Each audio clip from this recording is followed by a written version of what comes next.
Добрый день, уважаемые коллеги. Я начну с общих вопросов. Первое, это, как вы знаете, в соответствии с федеральным законом номер 82 ФЗ о гарантиях прав коренных и малочисленных народов Севера, у нас в республике действует региональный закон об этнологической экспертизе. Он предполагает оценку воздействия на этнологическую среду, на коренные народы, на местное население при освоении природных ресурсов и реализации любых хозяйственных проектов на территории проживания коренных и малочисленных народов Севера. В 2010 году закон принят, за это время проведено более 60 этнологических экспертиз, проведена оценка воздействия и оценен ущерб. Сегодня общая сумма оцененных убытков составляет более 1 миллиарда 100 миллионов рублей. По Алекминскому району у нас на сегодняшний день проведено 5 этнологических экспертиз.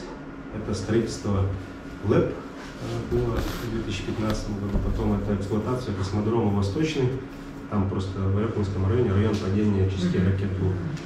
Магистральный газопровод «Силы Сибири», геологическая разведка на территории Алекминского и Среднеленского лицензионных участков, это ТНГ Групп проводила, и еще один этап магистрального газопровода «Силы Сибири». Но по информации Минпромгеологии на 16 января 2024 года на территориях традиционного природопользования коренных и малочисленных народов Севера на территории Алекминского района имеется 14 действующих лицензий у 7 хозяйствующих субъектов. Это ООО «Среднеленская», это по углеводородному сырью, это ООО «ТКН Геологоразведка», тоже по углеводородному сырью, ООО «Чароид», одна лицензия на чароид, ЗАО ГНК «Тимир», 2 лицензии на железные руды, рудник «Таборный», 6 лицензий на золото рудное, ООО «Нерингри Металлик», 1 лицензия, золото рассыпное, и антрацит инвестпроект, 1 лицензия, уголь камень. На территории Алекминского района зарегистрированы 4 территории традиционного природопользования. Это Жарханский наследник, Киндигирский, Тяньский и Чаринский наследники. Что касается конкретно обращения жителей села Тянь, это, как вы знаете, место традиционного проживания венков.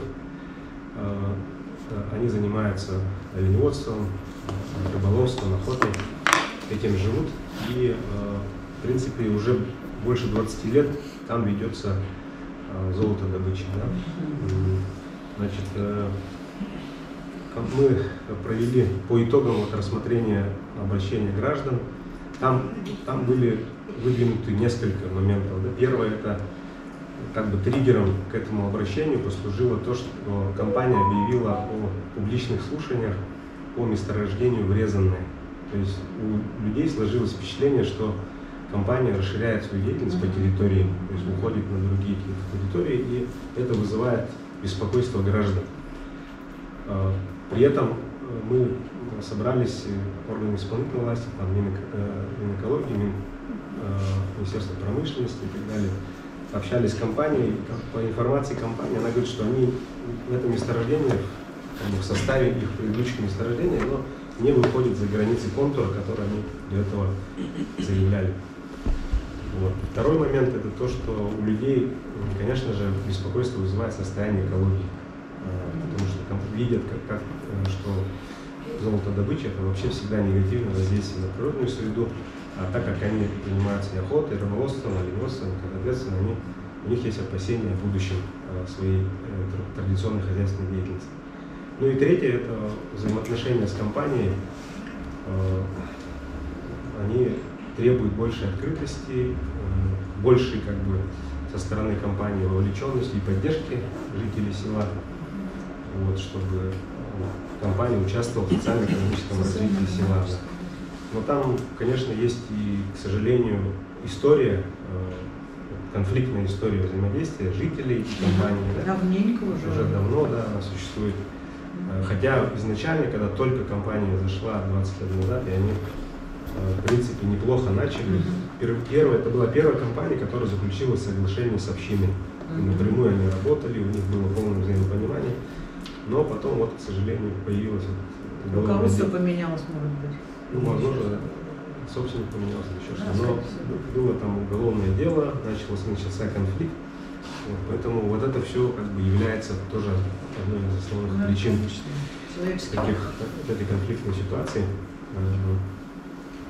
Тем не менее, мы вот с коллегами, посоветовавшись, сейчас приняли решение направить рабочую группу на встречи с жителями села Тяня.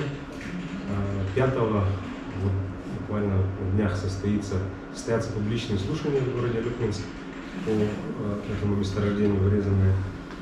А 11 июня правительственная группа планирует выехать в село Тяня и провести встречу с населением. То есть мы хотим, во-первых, разъяснить по законодательству, как по закону должна выстраиваться отношения. Ну и второе, выслушать жителей, выслушать их опасения, их аргументы, почему этот конфликт продолжается и какими путями мы можем выйти на какие-то решения. Тут нужно отметить, что у компании на сегодняшний день имеется ряд соглашений. Ну, в республике понятно, есть также соглашение с Алюкминским районом, с финансовыми обязательствами со стороны компании, есть соглашение с Тяньским наследием и есть отдельное соглашение с общиной Тяня. Это основная община, которая там занимается оленеводством. Вот. Соответственно, компания говорит о том, что они оказывают ежегодно финансовую поддержку и селу, и общине. Вот. И у них были планы по дальнейшему развитию отношений, разработке программы сохранения и развития родных языков коренных малочисленных народов и программа развития оленеводства. Но, к сожалению, вот когда 20 мая было опубликовано обращение граждан в адрес президента Российской Федерации, вот, соответственно, компания приостановила, потому что была договоренность, что как бы, если, что компания с жителями будет работать с общиной, и что вот будут какие-то действия дальнейшие предприняты, но из-за этого обращения все как бы, опять вышло в конфликтную ситуацию, и пока переговоры и работа приостановлена. Но мы надеемся, съездим и пообщаемся с жителями. Плюс к этому Государственное собрание Ултуман Республики Саха-Якутия также создало рабочую группу, состоящую из депутатов Ултумана, и тоже они будут вести работу. Придуркинов Николай Иванович выносил этот вопрос. Он выносил на наш общественный совет, Михаил Николаевич. Да. Помнишь? Он нам объяснял.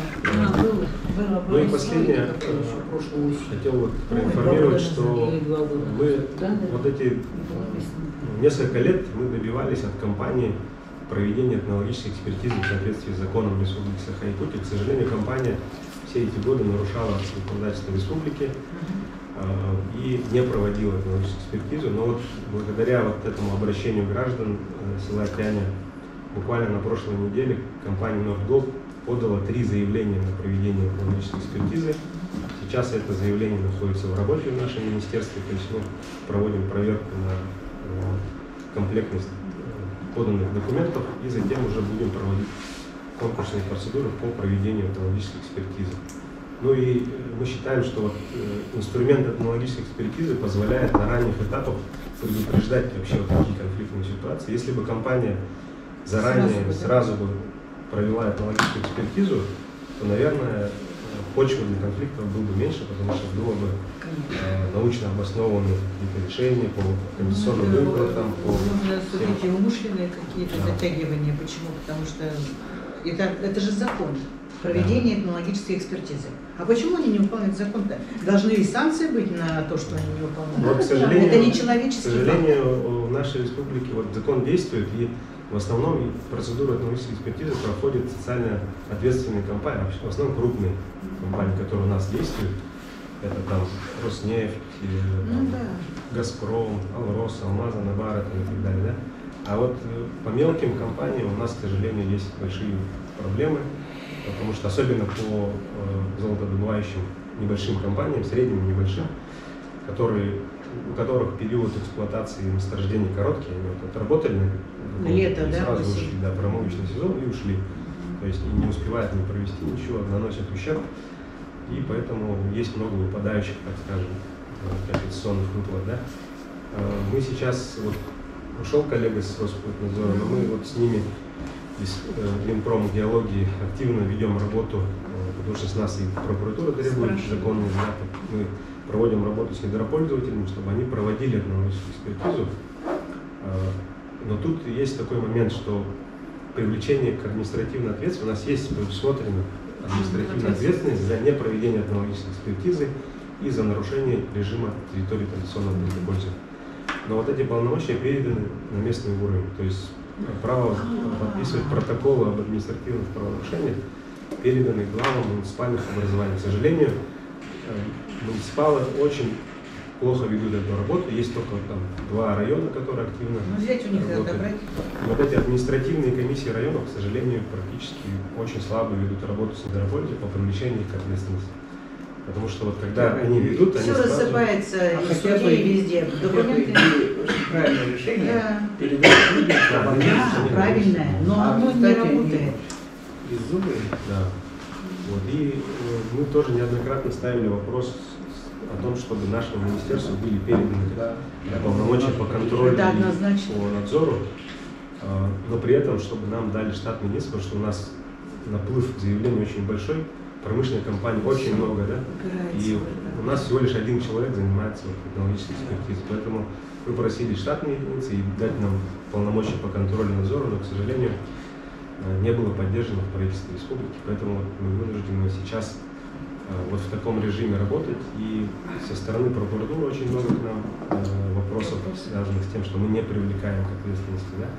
Но здесь система, видите, она такая сложная, и мы планируем в ближайшее время провести ряд совещаний на уровне курирующих зампреда правительства с участием промышленных компаний, надзорных органов, общин коренных имущественных сфер и муниципальных органов.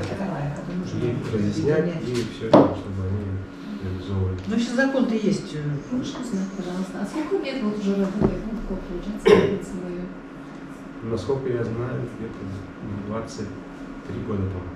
И за это ни одной экспертизы не было. было. Как они так работают? Вообще я не знаю, Но в то время не было. Закон был принят в 2010 году, то есть 14 лет он действует, закон. За 14 лет они, конечно, могли подать и провести эту взять, лишить их лицензии и все. Вот вопрос, да, вот они добывают 12 тонн золота, да? Ага, крупнейшая компания. Это же не мелкая, средняя, это очень крупная. Это очень крупная компания. Они имеют там сотни миллионов долларов дохода, да? А вот сколько они платят Улусу и Наследию и этим? Потому что раньше была информация, что 9 миллионов Улусу в год, да? 2 миллиона Наследию и 2 миллиона общине.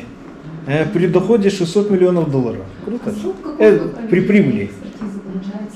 Срок какой, вот за сколько лет они должны провести, например? Сколько раз очередность? Нет, они на каждый объект они должны провести этнологическую экспертизу. Один раз, да? Но она проводится 1 раз на 5 лет, затем должен проводиться этнологический мониторинг. То есть они должны отчитываться, сколько они выплатили компенсации, какие они работы привели по рекультивации, по помощи там, местному населению и так далее. Это все должен быть мониторинг. Лицензия выдается тогда на 5 лет? Нет, лицензия дается на разные сроки, бывают, но у нас распоряжением правительства утверждается заключение экспертизы. То есть экспертиза может быть отрицательной, либо положительной. За всю историю вот этого закона у нас было всего 2 отрицательных заключения. Это по Титан-Автотрейду в Венгрии, когда компания добывала золото непосредственно в близости от источника водоснабжения, да, села водозабора. И второе отрицательное это было по компании «Прогноз» в Кобяйском районе, это вертикальное месторождение. Но там они из-за качества поданных документов, то есть они сейчас повторно проходят процедуру этнологической экспертизы. Вот, остальные все были положительные, но вот положительное заключение утверждается решением правительства, распоряжением правительства республики, в котором определены компенсационные выплаты, все мероприятия по минимизации ущерба коренным национальным северам. И потом после этого заключает компания соглашение уже с общинами непосредственно. И эти соглашения утверждаются Советом при главе Республики Саха-Якутия по вопросам коренных национальных совета. То есть в свое время это уже было определено, подписано. Теперь, если люди хотят больше и так далее, все равно должны эту процедуру пройти. Конечно. Поэтому им это... Вот и правильно они выступают. У нас, например, вот компания Роснефть работает, да, Тасс-Юльяхтинг нефтегазы, научное месторождение. Они по каждому кусту отдельный объект у них. И каждый куст свой они проводят экономическую экспертизу по каждому объекту. И все. Вот. То есть есть компании, которые спокойно проводят, не видят в этом проблемы. А есть компании, которые вот так нарушают закон республики. Значит, они боятся, что они не пройдут эту экспертизу. А суд над Авксентием Николаевым закончился? Нет, над покойным? Насколько я знаю, еще нет. Коллеги, можно я дополню, пожалуйста? Добрый день еще раз. Министерство промышленности и геологии. По компании Норгол. Коллега Михаил Александрович очень подробно, в принципе, описал по деятельности Норгол. Компания в последние годы начала очень вести работу в социальном направлении, и экологическую экспертизу сейчас начали проводить. Заключено не так давно соглашение с правительством республики о социально-экономическом развитии. Компания обязалась построить школу в селе Тяня, проводит сейчас линию ВОЛС туда, интернет этого волокна. То есть соглашение у нас подписано порядка на 850 миллионов на 5 лет, то есть и с дальнейшим увеличением финансирования на следующие года. По месторождению, вот, по обращению конкретно жителей села Тяня, это то, что по расширению, по увеличению новых участков, там, по указанному, да, по месторождению, оно не расширяет вообще как такое границы. Да, это мы поняли. Да, Михаил Александрович лицензионных так вот пений. И тут у компании лицензии были выданы еще давно, поэтому и ведение деятельности давно, соответственно, и закон об экологической экспертизе позже был принят у нас. Это именно конкретно по руднику Таборный, конкретно по грузу по месторождению. То есть тут, соответственно, так, компания сейчас она не закрывается, ведет открытую деятельность. По экологической экспертизе был ряд договоренностей, что они это все проведут. Сейчас проводят у себя, они экспертизу проводят, оценку делают, то есть и готовы работать на сегодняшний день. Компания платит в бюджет республики помимо выплат по социальным соглашениям, помимо этого порядка 7,5 миллиардов у нас налоговых доходов поступает от компании. Ведут себя на самом деле на сегодняшний день очень добросовестно. По линии по безопасности, по промышленной безопасности, по загрязнению рек, когда таких фактов подтвержденных на сегодняшний день нету в отношении компании. Компания очень открыта и готова к себе приглашать и специалистов на уровне, чтобы показать, как на месте, как производство. То, что коллега Косталин до этого говорил, у нас состоится 5 числа общественное слушание по освоению нового месторождения, урезанное в рамках контручастка. И через неделю у нас 11-13 состоится коллегиальный выезд коллег именно на место, поговорить, встретиться с жителями села Тяня, непосредственно рассказать о деятельности компании, чем они занимаются, чтобы вы понимали, не прямо непосредственно с у села стоит, это порядка 150 километров расстояние от села до места разработки месторождений. И чуть-чуть затронули по уголовному делу. На сегодняшний день компания никаких претензий по этому делу не представляет. То есть, пока идет это по заявлению второй стороны, части по прекращению уголовного дела. Такой на сегодняшний день ситуация. То есть получается... Нет, они обвинения против Авксентия не сняли. Они не могут уже. Да. Она публично уже... Они должны были А семья судится с компанией сейчас уже. Да.